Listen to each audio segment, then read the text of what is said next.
Flask in under 5 minutes? Challenge accepted. Let's go!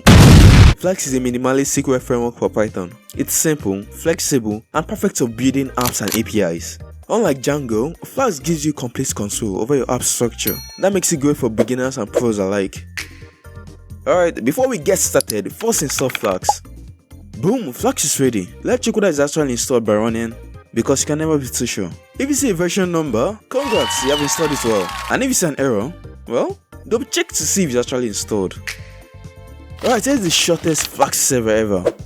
Run this, visit localhost 5000, and bada bing bada boom, your server is live. Faster than telling just to subscribe. Here's a quick breakdown of the magic you just saw. Create an instance of Flask, maps the function to the root URL, runs the server with debugging enabled. Now let's add more functionalities.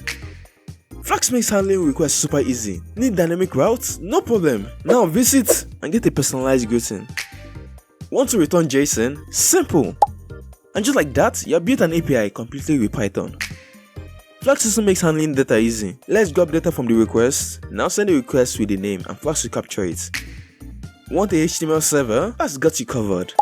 Now create a hello.html file and Flask will inject dynamic content. It's like Python sprinkled with a little bit of HTML magic.